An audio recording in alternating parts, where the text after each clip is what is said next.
Say good evening. We're going to call the meeting to order. If we could please rise for the Pledge of Allegiance.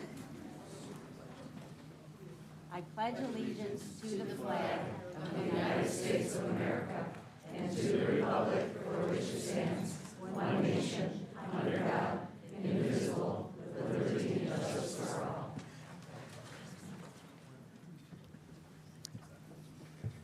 Thank you. So we're going to move into our Golden Apple Awards. Dr. Lanz. Thank you very much, Madam President. Mr. Scaling. Yes, thank you, Dr. Lanz. Tonight's Golden Apple recipients are Mr. Alex Ricky Ricken and Mr. Ron Carbo-Kobaski. Please come forward. Come on up.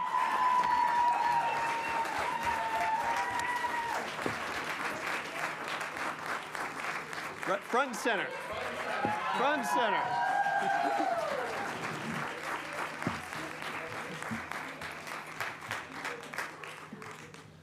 These individuals were nominated by parent Christy Blewett because of the extra hard work, dedication, and heartfelt feeling that Alex and Ron put forth into creating an amazing middle school sports experience for the large number of student athletes they interact with. These two individuals coach boys and girls cross country, boys and girls basketball, boys and girls track and field at CHS.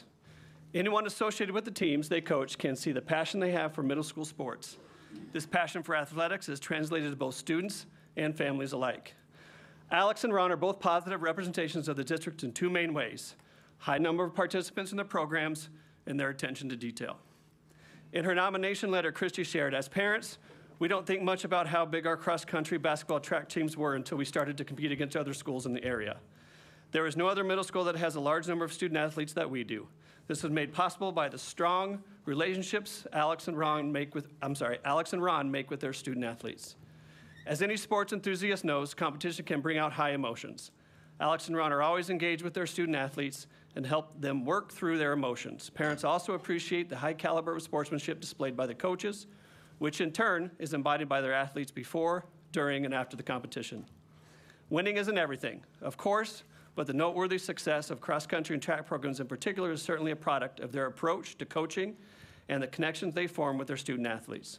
The girls' cross-country program in particular has been extremely successful at the league, region, and county levels over the past 3 years. The boys' team is also very successful. They continually finish in the top 3 and won regionals this year too. Smart's track program for both boys and girls are highly competitive as well, with the team regularly finishing in the top 3 or 5 in Oakland County track and field competition meet. Thank you, Alex and Ron, or better yet, thank you, Ricky and Carbo. Clifford Smart Middle School is a better place because of your genuine interest and care with students on and off the course, court, and track. It's an honor to recognize you this evening. Congratulations.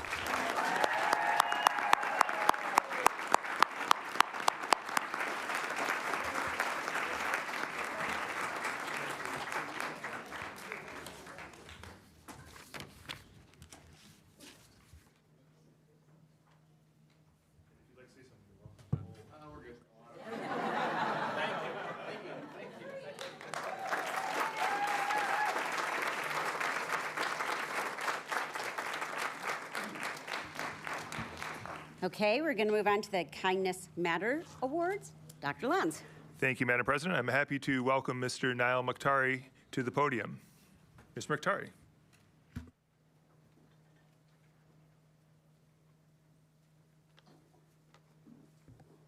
Good evening, everyone. My name is Niall Mukhtari. I'm the proud principal of Clifford H. Smart Middle School. I'm here this evening to celebrate those that are dedicated to the service of others and making our community a better place. I'm honored to be here this evening to recognize our Kindness Matters Award winners.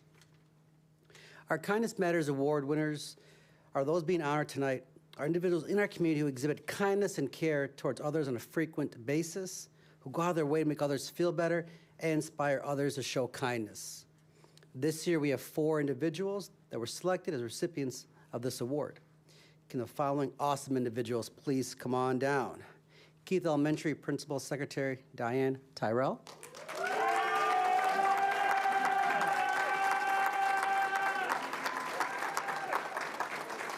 Keith Elementary Building Secretary Alice Johnson.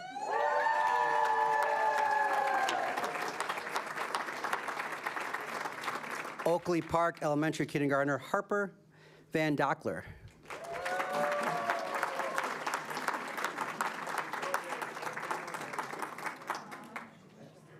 In Commerce Elementary, social worker Katie Dimmer.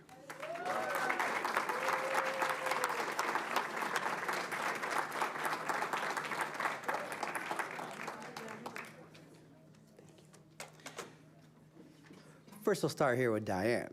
So Keith Elementary Principal Marcia Augustine shared that Diane is truly the heart of our school, radiating kindness, empathy, and compassion all she does.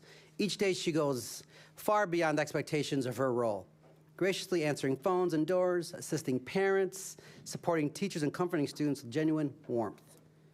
Whether she's caring for a sick child, calming a student who's lost a tooth, or gently tending to a bloody nose, her nurturing presence brings a sense of calm and reassurance to everyone she encounters. Her unwavering dedication, heartfelt care for our school community reminds us all of the quiet power of compassion and how one person's kindness can brighten an entire building.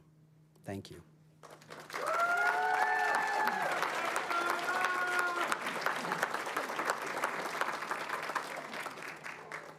And next we have Alice.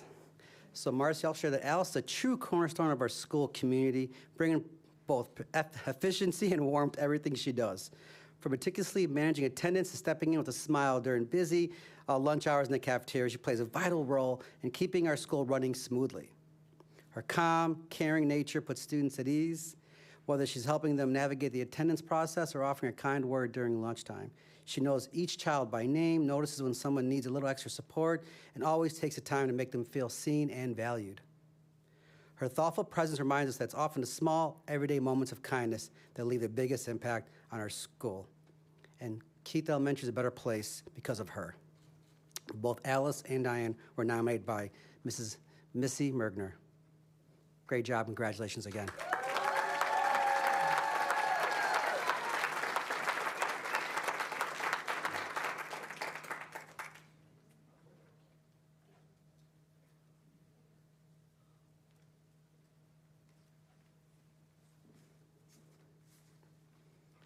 Next, we have Harper.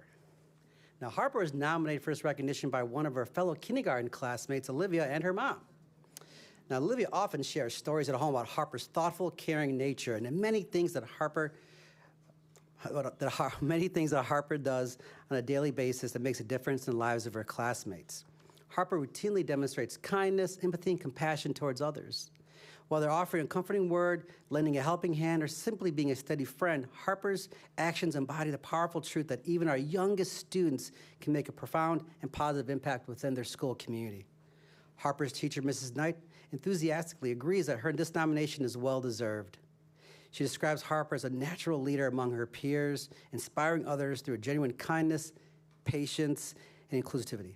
We celebrate Harper not only for the care she shows each day, but also for the bright example she sets for all of us. We're very proud to have Harper in our school community and excited to see the positive difference she'll continue to make. Wonderful job, Harper.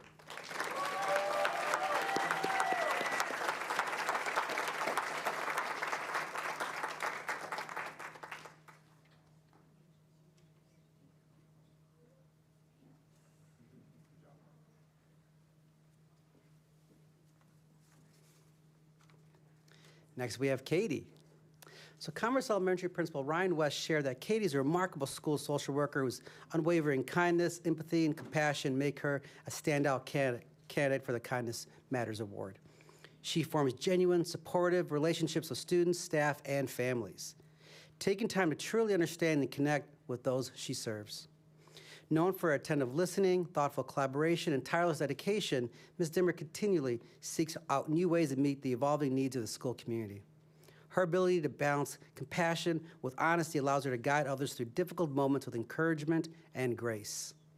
Always ready to lend a helping hand and a listening ear, Ms. Dimmer her consistent generosity and heartfelt support make her an invaluable member of the Commerce team. Katie was nominated by Christine Stirkler. Thank you, Katie, for all you do for your school community.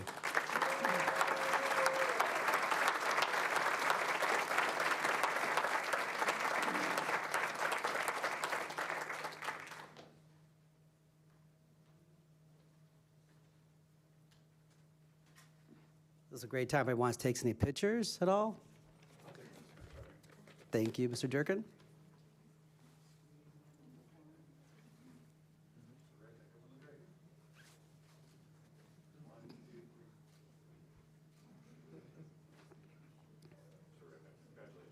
Congratulations and thank you.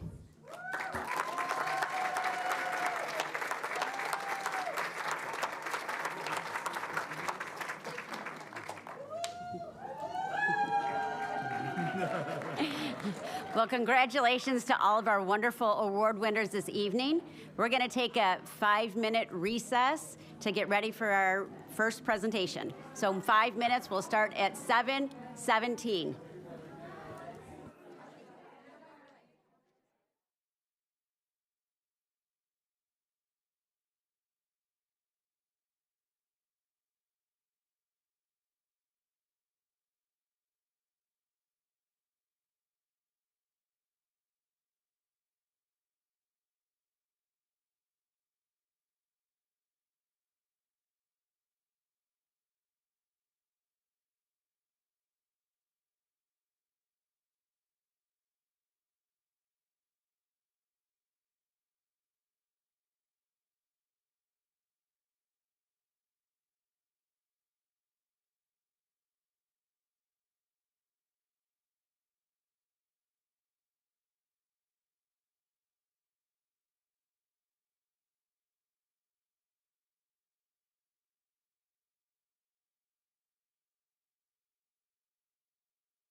update. Dr. Lanz. Thank you, Madam President. I'm happy to turn it over to Ms. Muir. Thank you, Dr. Lanz.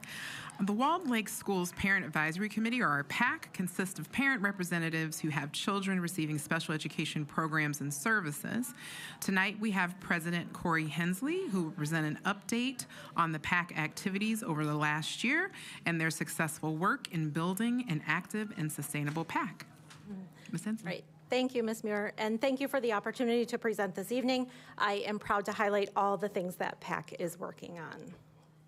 We have a lot of new faces around the table, so I wanted to kind of slow it down, pause, and kind of inform everyone of what PAC does.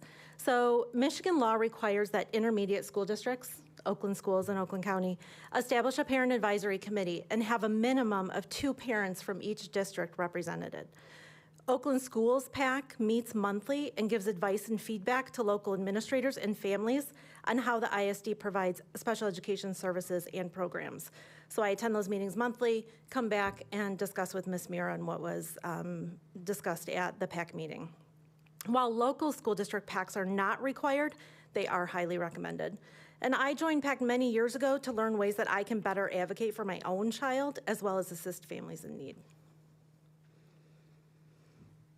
Our mission as an executive board has stayed the same. Our goal is to increase awareness, current best practices in special education, while working to have a larger voice, meaningful communication, and above all, more inclusive practices and parental involvement. We are a small group, myself and Denise Dunn, but we are mighty, we get it done. Navigating special education is not easy, and our hope as a PAC is to educate, inform, and support parents within Walled Lake Schools while advocating for inclusion. PAC worked with Ms. Muir this year to develop parent learning opportunities with the goal to increase participation and provide specific opportunities targeted toward parents' interests as defined by our mission. 45-minute conference sessions were held by administrators with families before each PAC meeting. These provided families a chance to get to know special services administrators, engage in meaningful dialogue, and have questions or concerns addressed immediately. Parent learning opportunities then lasted for 1.5 hours, where we welcomed community agencies in October, IEP and effective communication seminar in November, the My Able Savings Plan in January, and finally we welcomed the Outdoor Education Center and the Walled Lake Community Education to speak about inclusion in March during Inclusion Week. Overall, I think the conference sessions and parent learning opportunities were well attended, and we look forward to continuing them next year. Inclusion Week. So Disability Awareness Month is recognized annually each year in March, and for years PAC hosted the Disability Awareness Workshop in the district. This experience, the Disability Awareness Workshop, taught 4th graders how people with a disability are affected on a daily basis by their challenges and differences. The workshop was a success, but all things must come to an end, as Denise and I wanted to do more and reach more students in the district.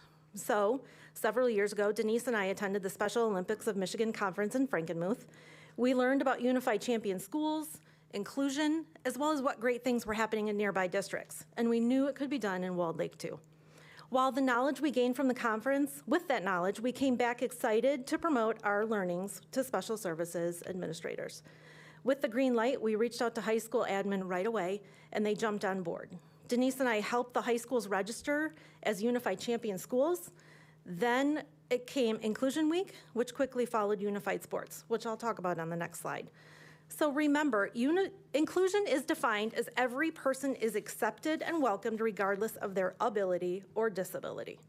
We are in year 2 of Inclusion Week, and this was year 2 of Inclusion Week, and my heart is full with all the events that occurred across the district.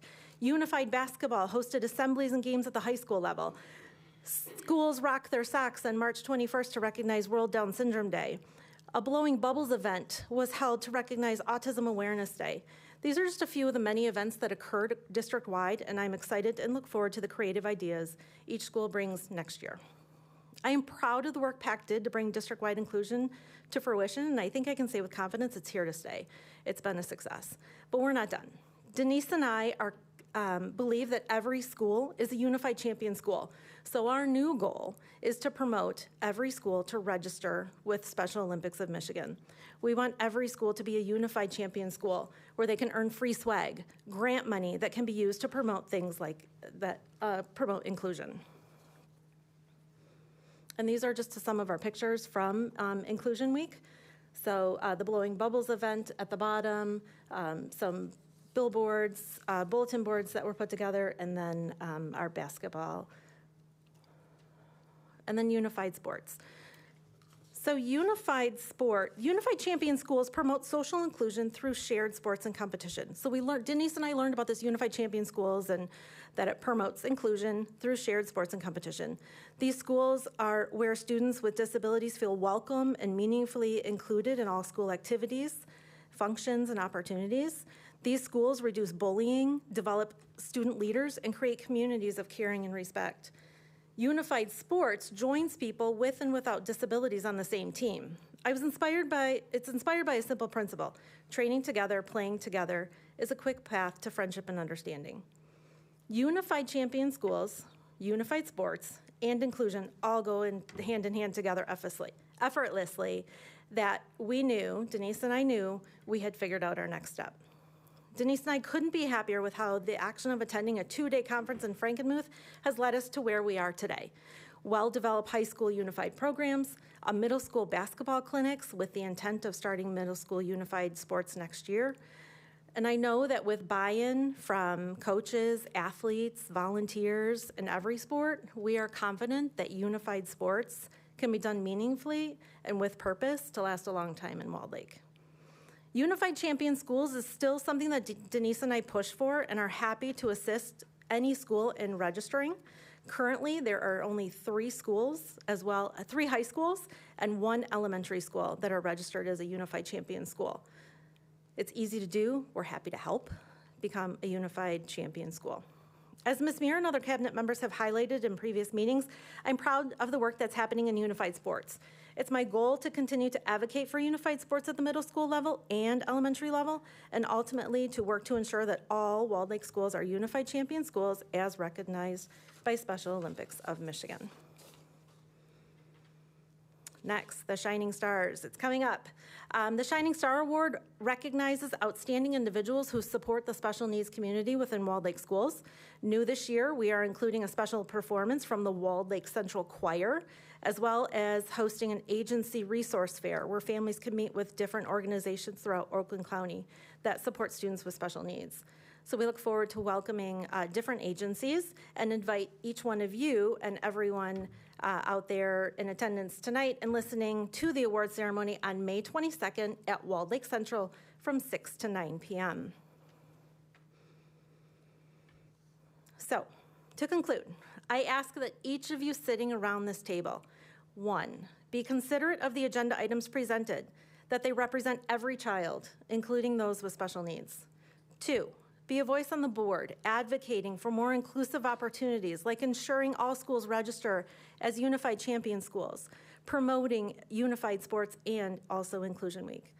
3, attend the Shining Stars ceremony on May 22nd.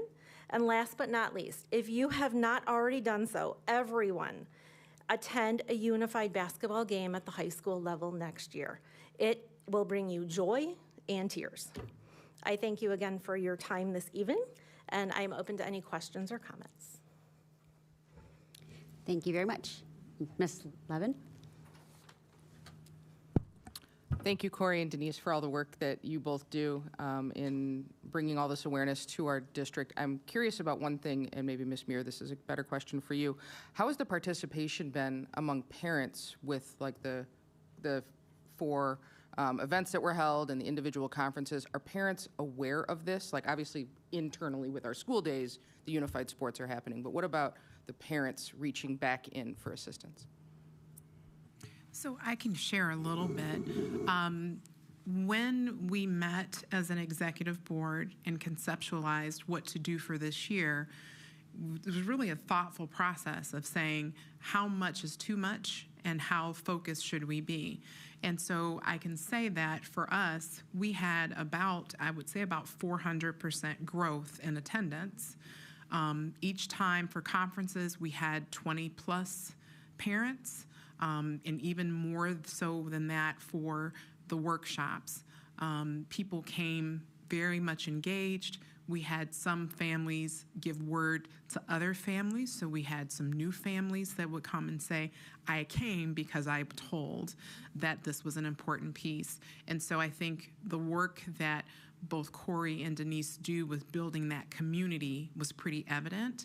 And by extension, parents feel supported and know that they can network with other parents and gain opportunities for learning, for workshops, for resources. And I think that speaks to the strength of the PAC because it does create community of support, mutual support, but then also of information gathering that if you're a preschool parent through ATP, you can come and find someone who's had a similar experience or has a student that's going through processes and access information. So I think that that piece is important. And I think having the conferences with administrators help with that growth. That was important. I think an important decision to make and to have, so that, because so many parents are like, I have no idea who the special services superintendent is. So I think that really helped having those conference sessions with administrators beforehand. That's great to hear. I know, sometimes there's concerns with special services in the district. I mean, it's a delicate topic anyway. I'd be curious if we ever do any data gathering about like the satisfaction with the department, before this all happened, before all these programs started, after. I want to know that it's helping. I know we feel like it's helping. It probably is helping, but it'd be great to see, any data behind it that says, hey, satisfaction has gone from this to this. We can point to why. And then maybe we focus on this, or this event didn't help, so maybe we need to adjust it more. I love that there's a focus on it. I think that, we can all learn from it in every department, but I think it's really a great program, so I applaud you all for what you're doing. Thank you. Any other questions? I just have one kind of comment questioning. I know we've talked about this in the past after you've done your presentation. Is there a way to make sure that all of us on the board get notified when the unified sports teams are playing and such, the unified activities and, diversity week, because we'll get them and the game was last night, or, we get notice that this was happening, and I know me personally would love to attend some of these events. And so if I know when they're happening, I would be happy to be there. I'll make sure we have better communication with the board on that next year. Yeah, and Ms. Muir and I have talked about that at length. I think it's hard because each school, high school, plans their own event, and so that's hard to get out that information in advance. But it's something we discuss regularly. I truly appreciate it, and I appreciate everything you, Mrs. Dunn, are doing. You guys are doing an awesome job, so thank you very much. Thank you.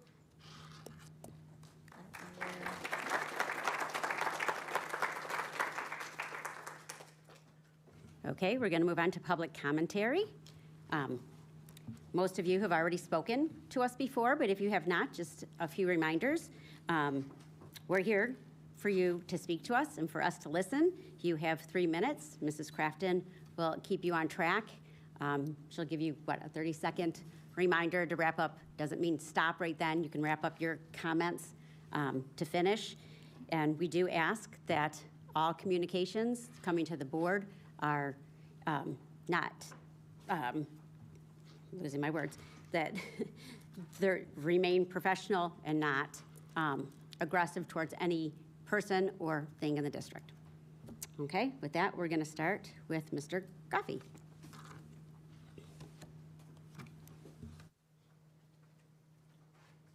So this will probably be the shortest one you ever had.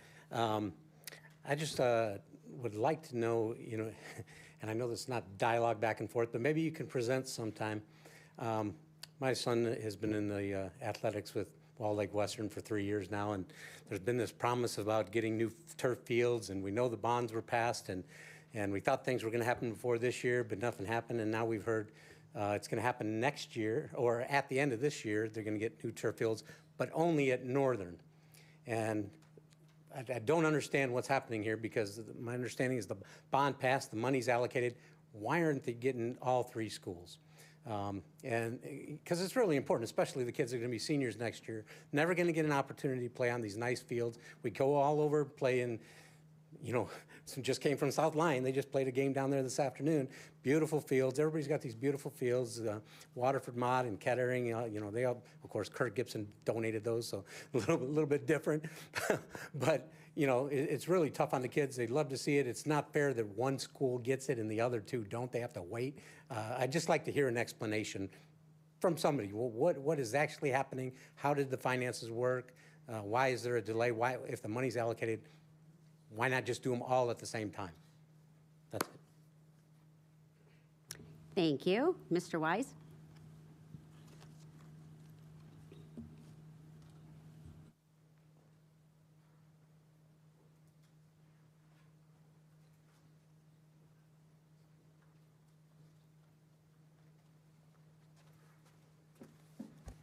Mike Wise, Commerce Township. During their public comments about 2 board meetings ago, the March meeting, somebody on the board started their comments with, I want to start with a quote, silence is the face of evil.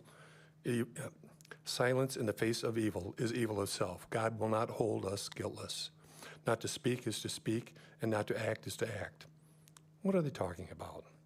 This board member has said that there is silence in our district, evidently referring to the special needs programs and that staff is being cross-trained to take on even more responsibilities. This board member said, we are lacking 45 parapros.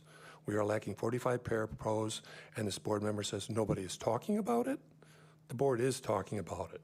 They are talking about funding. They are talking about dollars. They do it all the time. Pay the parapros more, and they will come. Reduce the class sizes, and the parapros will come. But how can that happen when certain politicians cut $42 million in funding for Michigan schools and is eliminating the Department of Education, money for special needs funding for parapros? Eliminating the Department of Education will reduce funding for Title I, for low-income students, and special education funding, money for parapros. For those that do not know this, Title I is a federal program that provides financial assistance to schools for students from lower income families. So this board member is worried about special needs students. So where does this board member stand on abolishing the Department of Education and Title I? How will we protect the legal rights of special needs students, students with disabilities, after certain politicians eliminate the Department of Education? Will this board member get answers from the wrestling promoter and education secretary, Linda McMahon? The Department of Education and its decades-long functions have proved many times how essential it is to the well-being of millions of students with disabilities across the nation. Closing the Department of Education will cause immense harm to all students, and especially students with disabilities and their families who rely on federal funding for key special education services and support. Does this board member know that about half of the staffers of the Department of Education have already been laid off? On another note, this board member has repeatedly said that they have asked the board to take on tough conversations. 30 seconds, please start wrapping up. Okay, without providing specific details. What tough conversations are they referring to? They say the board does not talk about anything. What is anything? When will the board discuss it? Discuss what? They say the board does not like to take on tough topics. What tough topics? What specifically? They say that everything is for the board to worry about. Well, that may be true, and the superintendent and administration is Please wrap up. You've got 5 seconds. Okay. You are not being silenced if... Well, I lost my train of thought here. And Your time is up. I'm okay. sorry. All right, thank you. Thank you. Ron Lippett.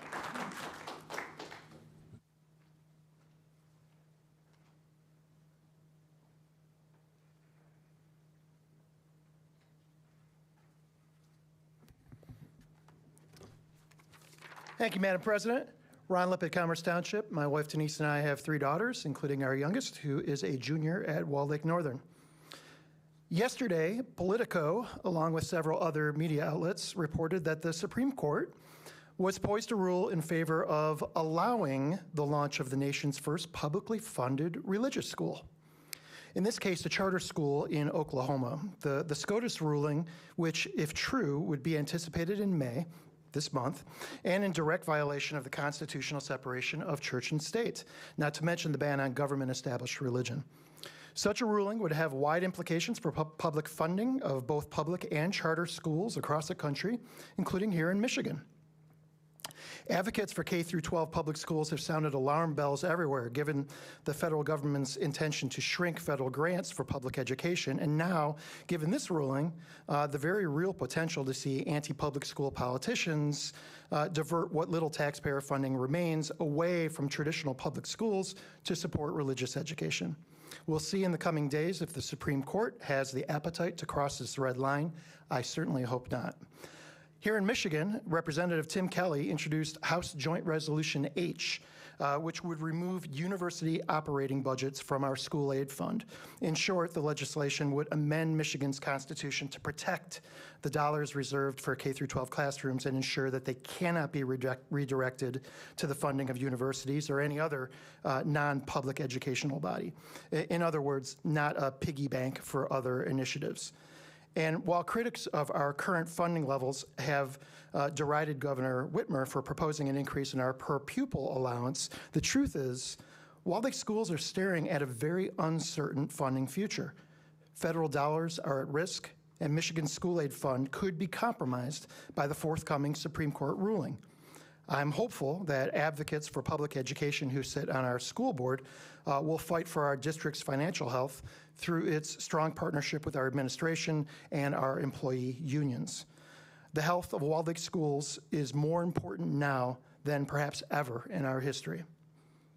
Lastly, for those who don't know, many Walled Lake juniors today got their SAT results. This can be received with wild jubilation or, in our house, annoyed mumbles and groans. I actually haven't talked to her yet, but it's worth remembering that more than 80% of our four-year universities in the U.S. have now declared themselves test optional. So when coaxing our young people back from whatever brink they're on, remind them that test scores no longer define them, and that a great college application can come in many forms and measurements. Thank you. Thank you. Jeff Clark.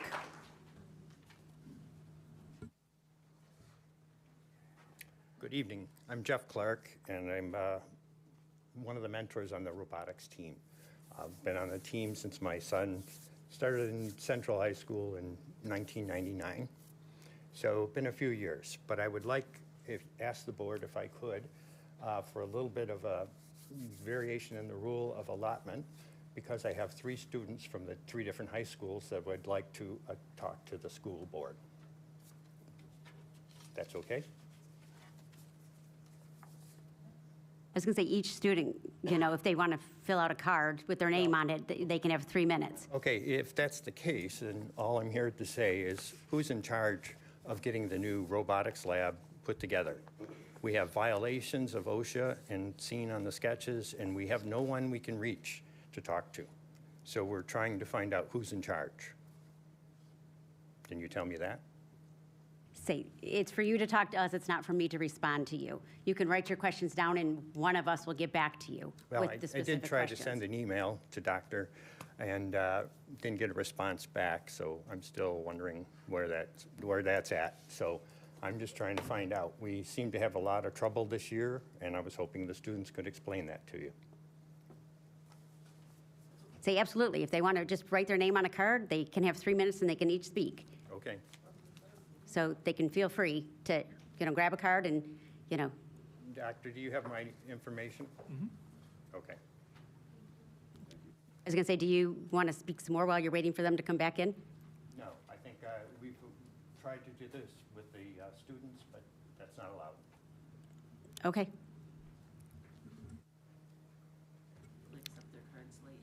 Yes, yep. I will accept their cards as soon as they give them to me. While we're waiting for the cards, we'll move on to Monica House.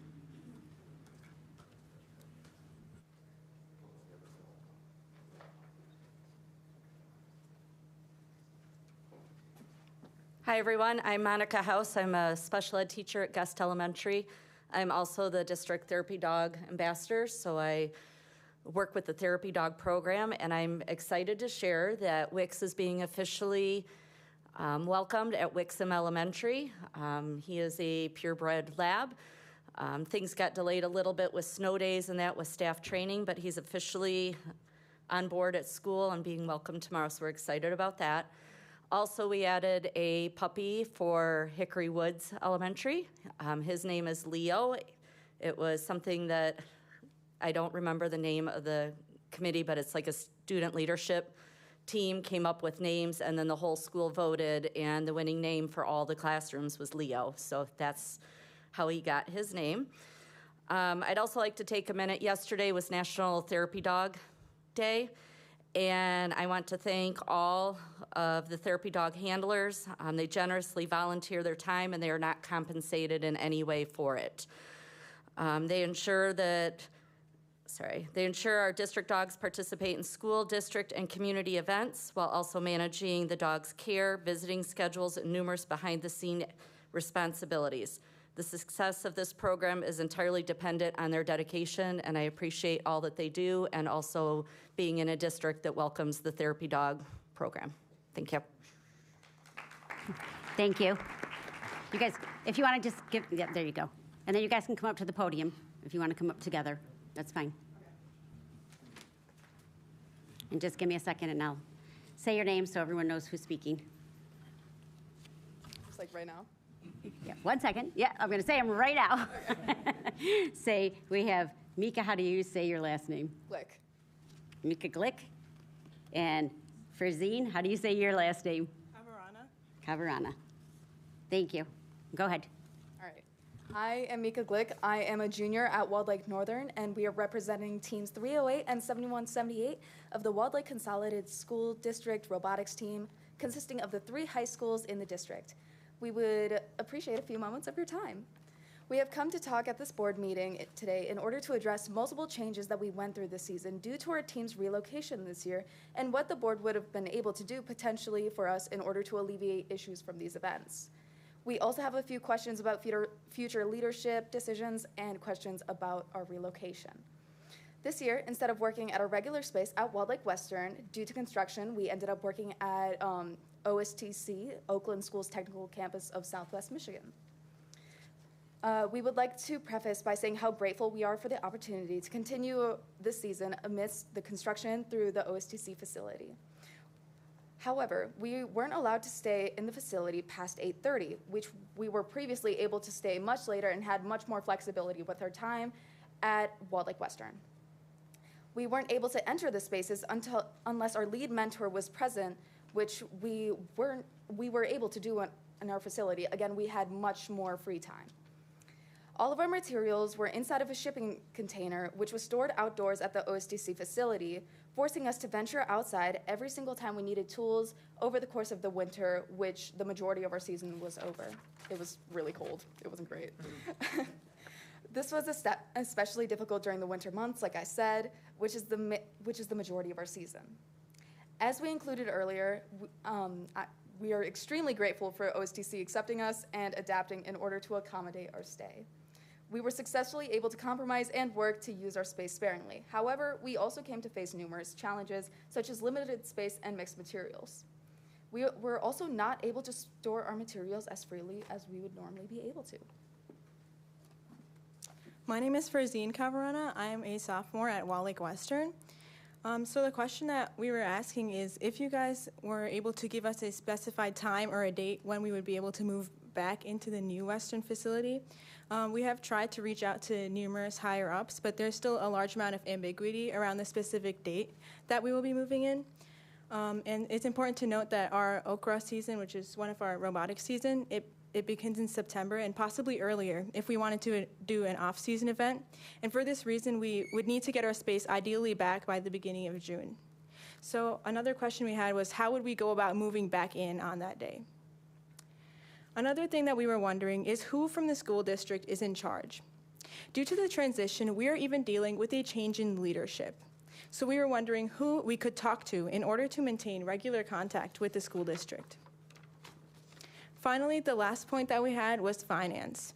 We lost a few of our corporate sponsorships this year, and we have been working extremely hard to find the necessary funds to succeed in our competitions. However, it was really disheartening to note that this year we would not have been able to attend states if we had qualified. This is really disheartening because we have been able to do this in the past, but due to this lack of sponsorships and funding, we would not be able to do that this year. So we're working insanely hard to run fundraisers, attaining more sponsorships. However, it is just not enough. So we were wondering if there are any avenues within the board that would supply us with more funding potentially. Thank you so much for your time. Thank you, girls. Okay, we're going to move on to administrative commentary. Mr. Hamka. Thank you, Dr. Lons. Over the course of the last few months, we've been really busy looking at scheduling for next year and staffing. So I want to thank our counselors, our students who completed their scheduling cards, and we are looking forward to next year. Thank you. Thank you, Mr. Hamka. Ms. Omer? As we mentioned before, this is the budget time of year, which is always not the most wonderful time of the year, like Christmas perhaps, because we never seem to have quite the answers that we'd like. We have had the governor's proposal, as we have mentioned before. Just recently, the Senate has come out.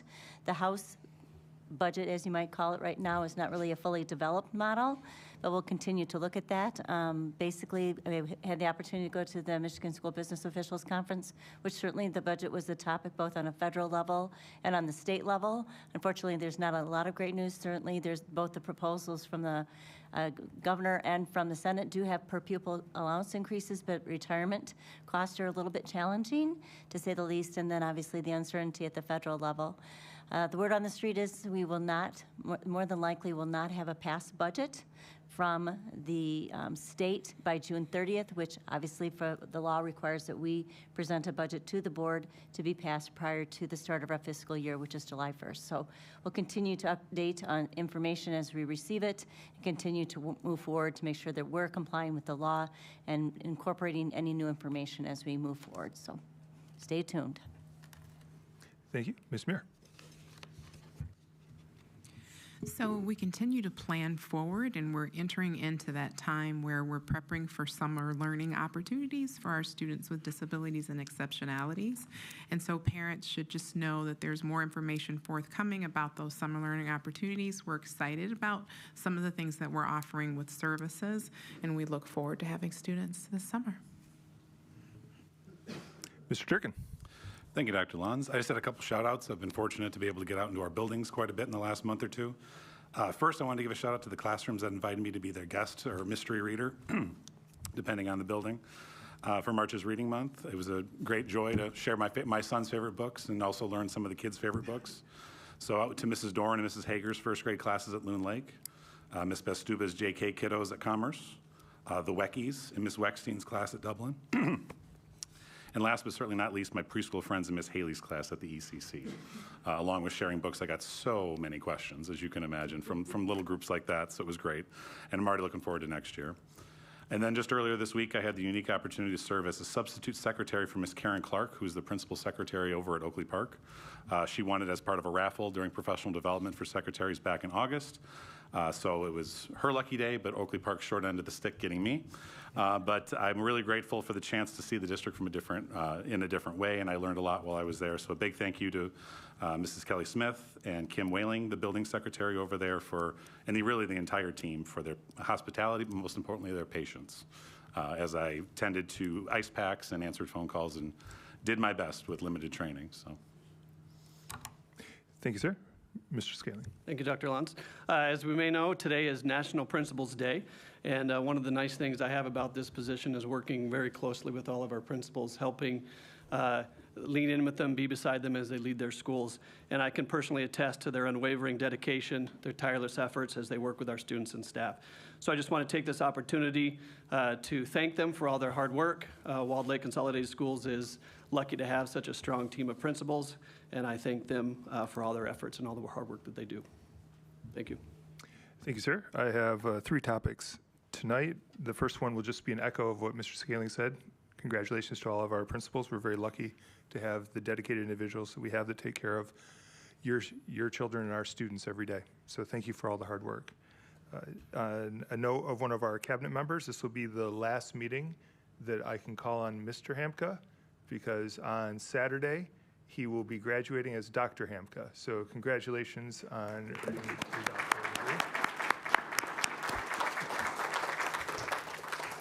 And I don't know how public this is, so I guess I'll find out if I get pulled over on the way home tonight. Deputy Peterson has taken a new position, and he is exiting out of the school resource officer position and moving into a new position within the Oakland County Sheriff's Department. It is wonderful for the Sheriff's Department, but truly a great loss for us. I've enjoyed working with you over my time here. You will be very difficult to replace, and know that you will be very missed. So thank you for your service. Thank you, Madam President. Thank you. We're going to move on to board commentary. We're going to start with Mrs. Fernandez. I wanted to, in addition to the lovely intros and the invites to some of the unified sports and other activities, thank the art teachers for the personal note and invitation to make sure that we are aware of and can attend some of the great works of our students. Appreciate that. And mostly just say, graduation is upon us before we get to our next board meeting. So for everybody that's in the home stretch of their high school career, congratulations. Pour on that last bit of effort, and I look forward to seeing you all at graduation with your parents and smiling families. Mrs. West. Thank you, Mrs. Kaplan. Echo Mrs. Fernandez. I'm looking forward to graduation. And I want to thank my fellow board members on behalf of Wall Lake Northern's band for passing uniforms. I happened to see them all the next night at marching band registration, and they were just beyond thrilled to know that they didn't have to worry about sashes that are falling off and buttons that will not button. So thank you very much. Thank you. Mrs. Levin. Thank you, Mrs. Kaplan. Just a few random thoughts here. It was great to see that archery is back at the Outdoor Education Center. I think any programs that we can do to get our kids outside and doing good, clean, healthy, fun things is always good, so I was very happy to see that. Wonderful to see such a young Kindness Matters Award winner, also a young nominee. I think that Mrs. Knight must be doing something right in that classroom, and Oakley Park is doing something right in that school. So that was fantastic to see. There's a lot of spring sports going on right now, and the coaches, students, parents, everybody's working very hard, so good luck to all of the teams competing right now. And finally, can't talk much about it, but I was very pleased with the closed session meeting that the board just came out of. I thought for the first time in a long time, the board had a very fruitful interaction, and it gives me hope that things are moving in the right direction. So thank you, fellow board members, for that. Thank you. Mr. Smith? Thank you, Madam President. First, I want to give a couple shout-outs to Dublin Elementary. The Girl Scouts actually created a wonderful rock garden around the flagpole that they did as part of their, I believe, their service program. So I want to say shout-out to that. And also, if you're driving down Union Lake Road, the Dublin sign, the old school Dublin sign, is back. Thank you to Principal Carbon for that, for bringing it across the finish line for us. It was a labor of love for me personally. I remember I worked on repainting it back in 2018 or so. And then before the school got demolished, I made sure to drive up there really quick and cut it down. And then I made sure that working with that to make sure, and it's just been sitting, I made sure to refurbish it and everything. So it's wonderful to be, to have it back up. Yeah. Did you steal the sign? No. Officer Patterson, are you paying attention here? He stole a sign. No. Mr. Chatfield allowed me to do it. Yes. Anyways, it's good to be back out there. The Dublin community is loving that it's bringing back some history back to the school. And for graduation photos, it's going to be wonderful to have it back out there. So thank you to the principal for bringing that across the finish line. Also want to say on a personal note, the Dublin Variety Show happened back on the 15th. Thank you to the wonderful parent volunteers of Tyra, Nessa, Danielle, Jen, the student helpers, and the Walled Lake Northern crew that really did the music, helped with the lighting. It was a wonderful show. The amazing students who stepped up, I think there was 83 performances with multiple kids doing multiple things, from magic to dancing to, you have it. It was amazing to just really show their talents. And it was a proud moment that my son Andrew joined in the mix as one of the total of 8 that were the 5th graders to be the MCs for the evening. So it was really a great evening. Also, the Outdoor Center, the 5th grade camp, thank you to the amazing opportunity and to the director, Carrie Martin, and her team, and all the 5th grade teachers at Dublin, Mr. Krimmel, Mrs. Petch, and Mrs. Nichols. It was an awesome time reliving that moment when I went to the 5th grade camp. And just to kind of see it still looks the same in some regards. But also just reliving those moments with my son was great. And to echo on Ms. Levin, to have Mr. Krimmel bringing back archery was awesome. My son has been a part of that program at Dublin, so it was great to see it actually at the camp as well. My daughter wanted me to pass along to whoever oversees M-STEP, which I think is Ms. Kohansky, she's not here, add that she stated, my daughter Natalie, she stated that the calculator will be available for some questions on the computer. She wishes that was more prevalent, so she's probably listening right now. So, also the 7th grade Tigers game field trip, she wanted to pass along that was awesome and that was an opportunity to really go, and I believe the Tigers won, so I think it was a good game. On the agenda this evening is retirements, and I just want to thank all the teachers for the many years of teaching in our district. As we can see, there's quite an extensive list on the agenda this evening, as I believe May is kind of that time for that. I wish you all an amazing retirement, and thank you personally. I noticed a name on there of Mrs. Goff for making me love science back in the day when I was one of her students back at Central. So to see her name on there was coming full circle. You've all made an amazing impact on our students, and I want to say I appreciate you and all that you've given over the years of service. And just like is echoed, I look forward to the many events coming up on May and June, graduation, and it's kind of bittersweet in the sense that a lot of the things I'm experiencing as a 5th grade parent is a lot of lasts of elementary, but I do get to be a chaperone for the 5th grade DIA trip, and I look forward to that, and the upcoming CHS choir concert I look forward to as well. Thank you. Thank you. Mrs. Crafton. Hi, everyone. Touching on a few points from public commentary and from board commentary, this is the beginning of the final push for our seniors as they get ready to graduate, senior parents and all the feels that they're going to have, and also all the teachers and the students who will have a mixture probably of elation and an absolute terrified pit in their stomach of what's going to come next. So my offer to everyone is to embrace kindness and empathy over the next 2 months as your students and their friends grapple with who they're going to become as adults, how they handle the choices they make over the next couple of months, what their future looks like, and how they navigate new social circles as they move from elementary to middle to high school, or those high schoolers who have friends that are graduating but they're not yet ready to graduate.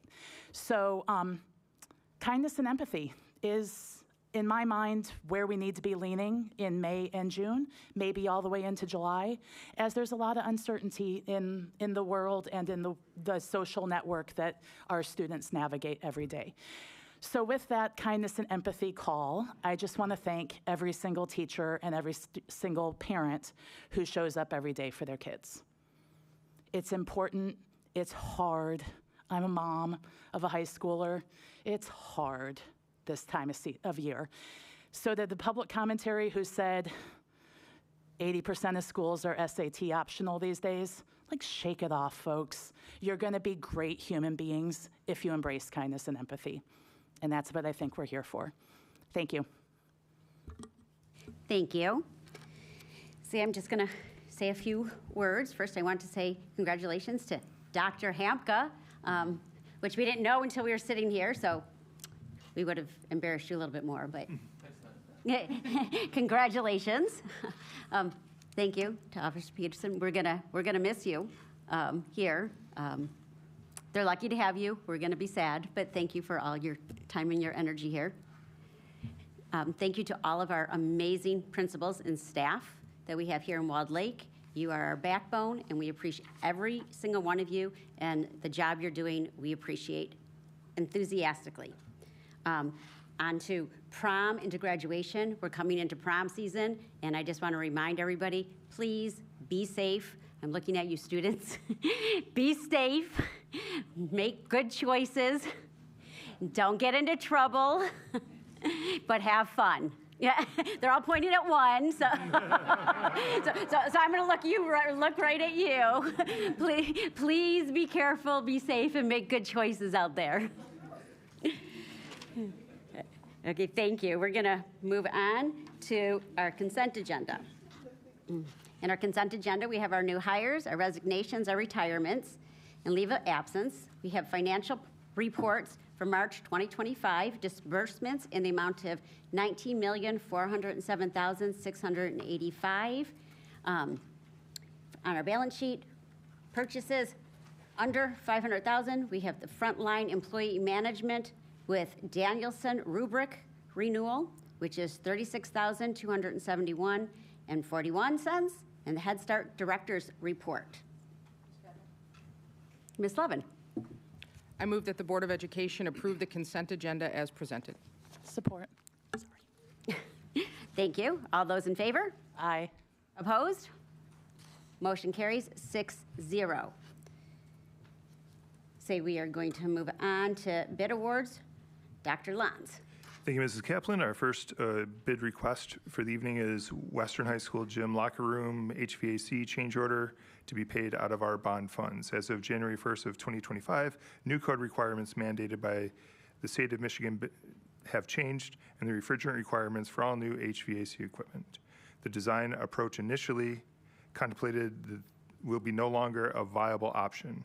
The project team is proposing mechanical code changes with an estimate cost of $163,012 to be paid for out of bond funds.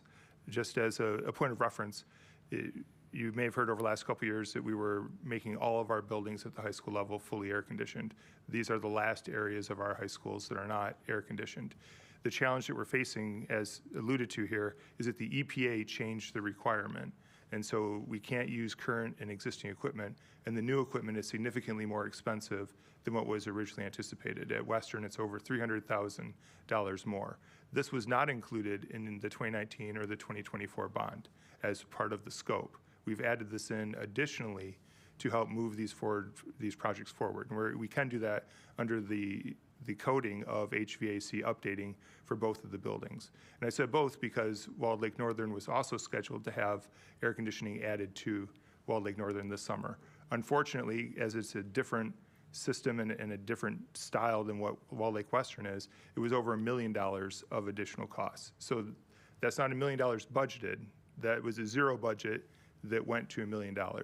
So the bond team spoke about that, and we asked to pause that for this summer because we are not convinced that the EPA won't roll back the actual regulation, which means we could use our current equipment and we could update that equipment with a much less expensive option. So Walled Lake Northern is still, at some point in the near future, going to get air conditioning.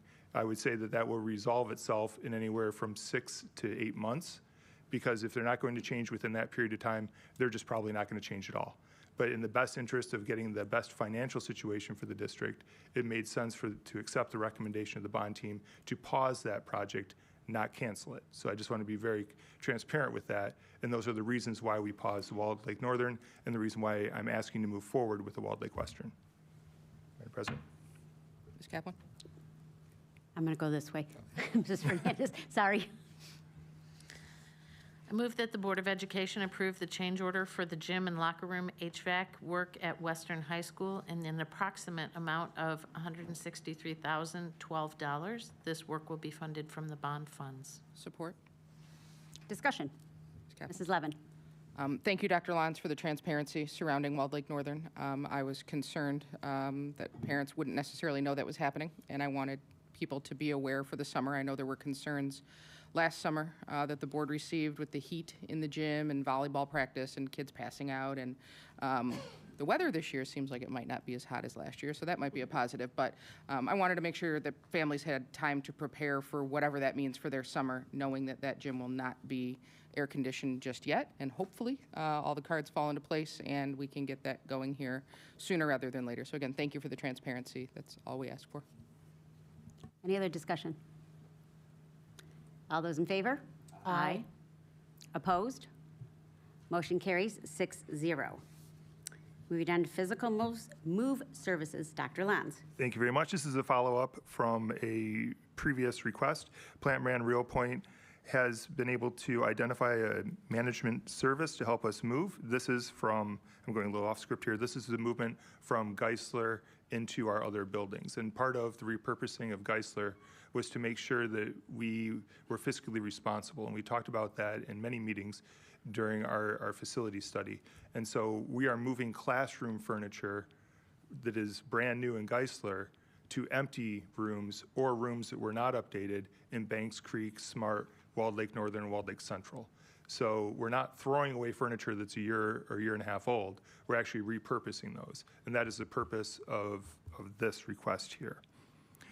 Physical move services for the district relocation work as it relates to the repurposing of Geisler School and the additional affected school buildings. Upon completion of the post-bid review and analysis, the project team is recommending a total award or recommendation of $123,085. The total award recommended includes contract award to Office Moving Alliance Worldwide, LLC, Palmer Moving Services, as well as district contingency for potential unforeseen tasks that may arise and require physical move support. Just as an additional point of reference, the company that Plant Moran Real Point is recommending is a company that they have used in the past and are currently using in other districts. Ms. Levin. I move that the Board of Education approve the total award recommendation in the amount of $123,085 for physical move services to be provided by Office Moving Alliance Worldwide, LLC, and Palmer Moving Services, including contingency funds as presented. Discussion. Just one thing to add. Ms. Levin. I know when I was looking through this, I was a little confused because I'm like, wait, we're moving out, but we're not moving in. So just so the community is clear, we have to move out of Geisler before Geisler can be repurposed to be moved back into. So just want to make sure that was clear. Thank you. Anybody else? Okay, all those in favor? Aye. Opposed? Motion carries 6-0. Moving on to Resolution, Oakland Intermediate School District Budget. Dr. Lanz. Mrs. Omer. Let's send it right there. I almost did. The Michigan School Code requires the ISD budget to be presented to the board of each of the constituent districts for review. In addition, each constituent Board of Education, not later than June 1st of each year, shall review the proposed ISD budget and adopt a board resolution to support or disapprove the proposed budget. I have reviewed the proposed 25-26 Oakland Intermediate School District budget, and based on the information presented and reviewed the materials provided, support the budget. Just as a side note, this is the budget that was provided to each of the board members to review with a fairly comprehensive indication of the initiatives that are being taken on by Oakland schools on behalf of the districts, as well as there is an opportunity to go and actually meet in person to discuss the budget. So again, it's a routine business matter, but the budget is presented by the Oakland schools each year, annually. Mr. Smith. I move that the Board of Education support the proposed Oakland Intermediate School District budget as expressed in the resolution. Support. Any discussion? No. Mrs. Levin. Guess I'm going to be the one talking tonight.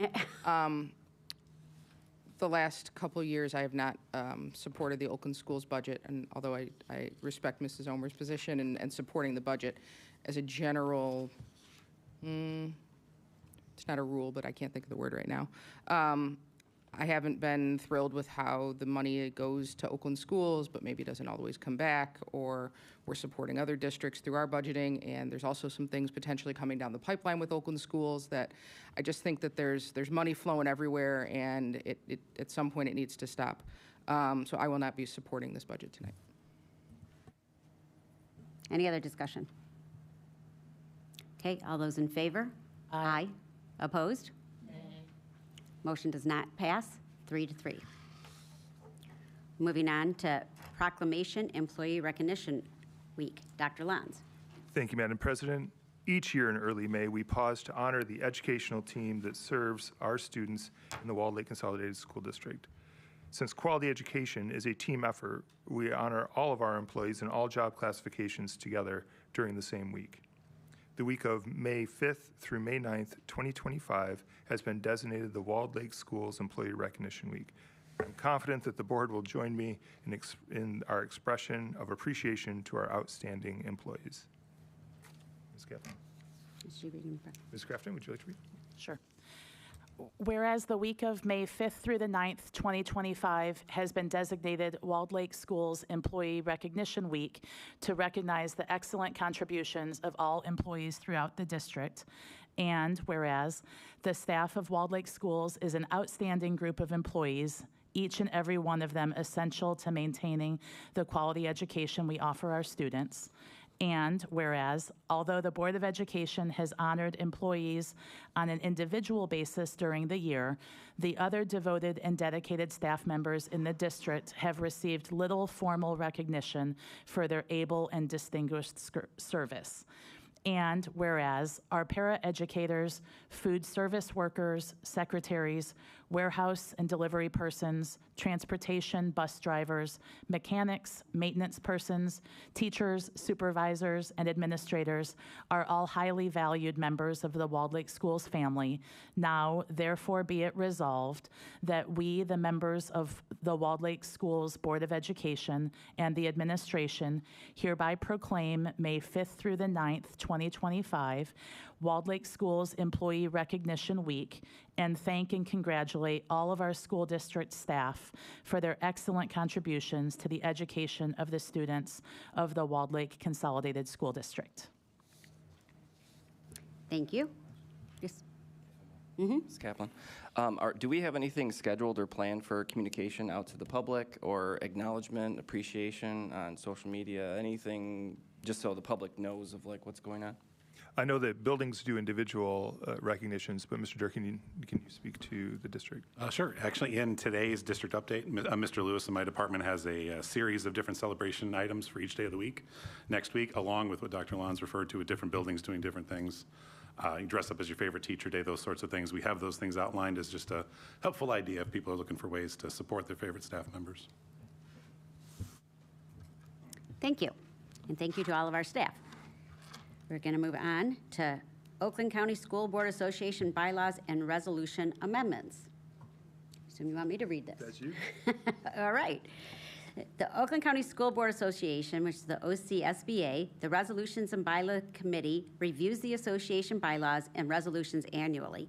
The OCSBA Board of Directors has renewed the proposed changes and recommends approval of the bylaws and the resolutions amended as presented.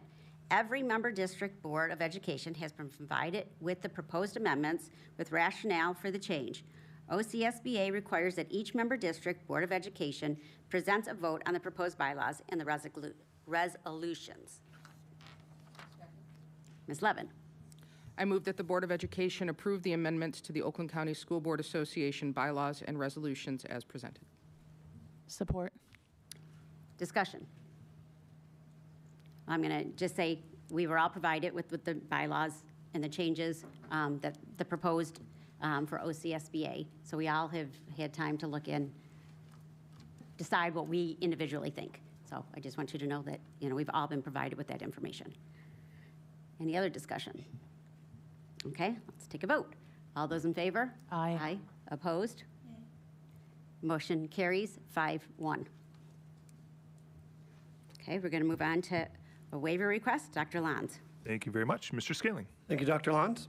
The Commerce Chargers is a community-based youth football and cheer program that maintains a strong partnership with Walled Lake Central High School's football and cheer programs. The Commerce Charger program is respectfully requesting the continuation of support with a 50% reduction in rental fees, consistent with the rate granted during the 24-25 school year. Ms. Kaplan. Mr. Smith. I move that the Board of Education approve a 50% reduction in the athletic field rental fees for the 2025-2026 school year for the Commerce Chargers football and cheer program in accordance with Board Policy 7002 AR-fee schedule-school facilities. Discussion. Mr. Smith. Kaplan. This is just in concurrence with the other, we just had one on the last agenda as well. This is the standard practice that we're doing, recommending 50%, correct? That is a standard practice. There is one caveat, and that is that it must be requested for in writing every year. So it's not an annual update. Every organization must still request that. Any other discussion? Okay, all those in favor? Aye. Opposed? Motion carries 6-0. Head Start Program Information Report. Dr. Lanz. Thank you very much. In accordance with the federal Head Start performance standards, the Walled Lake Consolidated School District Board of Education is the governing body of the district's Head Start program. To comply with all federal contract regulations and due to the Office of Head Start implementing a new reporting system which allows for program data to be viewed and analyzed on a regular basis, the Walled Lake Schools Head Start program is requesting the board review the program information report. So that's just informational. Thank you. Thank you. With that, we're going to adjourn. But before we do, I just want to say be careful out there. Be careful for prom. And congratulations to all those that will be graduating. And thank you to all of our wonderful staff. And we are adjourned. 8:17.